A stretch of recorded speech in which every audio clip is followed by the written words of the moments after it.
Halo, berjumpa lagi dengan saya Indro Utomo dari Micro Konsultan. Pada saat ini saya berada di Taman Tebet di daerah Jakarta Selatan. Baik, pada kesempatan ini saya akan memberikan beberapa tips bagaimana cara mengukur dalam pengelolaan sebuah bengkel. Salam oke, men-men. Dan bagi Anda yang baru menonton video Micro ini, silahkan tekan subscribe, like, share, dan ikon lonceng. Saya pernah datang ke bengkel. Saya lihat bengkel itu sangat ramai sekali, sehingga pada saat saya menemui pemiliknya pun sangat sulit karena saking sibuknya. Akhirnya saya ditemui oleh pemiliknya dan bengkelnya sangat ramai sekali dan karyawannya juga banyak sekali.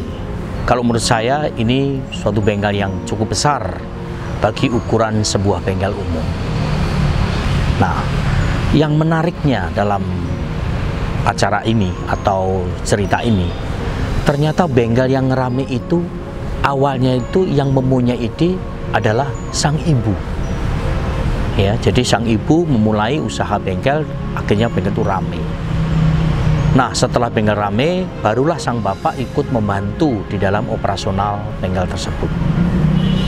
Ya, mereka masih, saya lihat, masih cukup lah untuk bagaimana cara mengelola bengkel tersebut. Dan saya lihat umurnya juga sudah cukup. Nah, kira-kira 2 tahun berikutnya, saya datang ke bengkel itu. Aneh sekali, karena bengkelnya itu tidak beroperasi lagi atau tutup. Akhirnya saya penasaran, kenapa bengkel ini dulu yang ramai sekali, masa dalam 2 tahun bisa tutup? Akhirnya saya mencari informasi dan ketemu dengan salah seorang karyawan bekas dari bengkel tersebut menceritakan. Jadi dalam waktu 2 tahun tersebut bahwa sang ibu ternyata sudah meninggal. Dan karena bapaknya sudah cukup umur, akhirnya dia tidak kuat lagi untuk meneruskan usaha perbengkelan tersebut. Kemudian diserahkanlah kepada anaknya. Tapi berbeda jauh cara memanajemennya atau cara mengelolanya, sehingga mengakibatkan bengkel itu jadi tutup. Nah, kalau melihat cerita ini, pasti ada yang salah. Di mana salahnya? Tentunya terkait dengan cara pengelolaan bengkel tersebut. Maka saya sampaikan kepada teman-teman bahwa di dalam mengelola sebuah bengkel itu tidak hanya untung saja. Ada 3 ukuran yang bisa kita sampaikan. Yang pertama adalah untung tentunya atau profit. Yang kedua yaitu tumbuh atau growth. Dan yang ketiga adalah berkelanjutan, awet atau disebut sustainable. Nah, dengan ketiga hal itu kita pastikan bahwa pengelolaan itu akan berjalan dengan baik. Sekarang coba Anda bayangkan bagaimana caranya mengelola bengkel dan bengkel itu tidak untung, tidak akan bisa bertahan lama. Pengelola akan nombok terus. Karyawan pagi berangkat, sore pulang, tiap bulan tidak terkurangi gajinya. Tapi si pengusaha pusing karena harus nombok terus. Maka kondisi begini pasti akan jadi pailit dan tutup. Yang kedua, tumbuh atau growth. Kenapa bengkel itu harus tumbuh dan growth? Coba, meskipun bengkel itu untung, tapi itu tidak bertumbuh atau tidak growth. Sekarang kalau kita lihat, biaya operasional selalu naik. UMR setiap tahun naik. Biaya sewa naik, ya mungkin dalam 10 tahun tidak naik, tapi biaya-biaya operasional lainnya naik. Listrik, telepon, dan lain-lain. Maka jika bengkel itu tidak tumbuh, maka akan kegerus oleh biaya-biaya operasional, sehingga pendapatan akan terpotong oleh biaya operasional yang akhirnya bengkel itu menjadi rugi. Nah, yang ketiga adalah sustainable atau awet. Sekarang coba kita boleh share ya.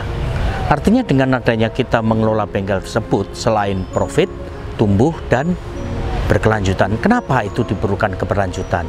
Seperti cerita tadi yang saya sampaikan, bengkelnya untung, tumbuh karena keuntungannya meningkat, bengkel jadi ramai.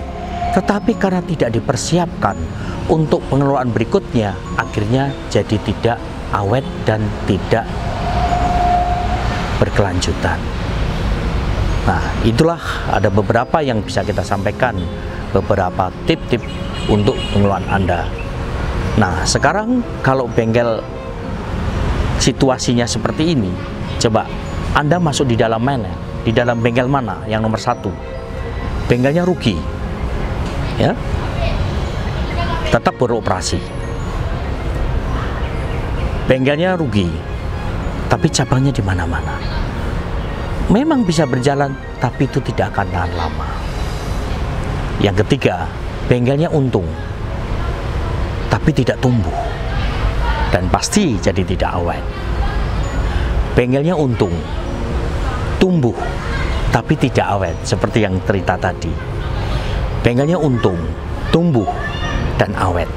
Nah, dalam kelima tadi, Anda ada di mana? Kalau Anda tidak masuk ke dalam kategori nomor 5, maka Anda harus hati-hati. Harus dilakukan perombakan manajemen dalam pengelolaan bengkel Anda. Demikian yang saya bisa bagikan. Mudah-mudahan tip ini bisa membuka wawasan untuk teman-teman semua.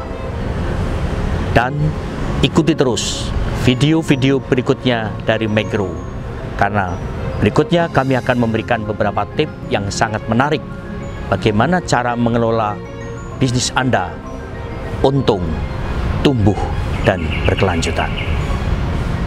Memang baik bengkel Anda menghasilkan untung, tapi lebih beruntung kalau bengkel Anda jadi baik. Salam oke, men-men.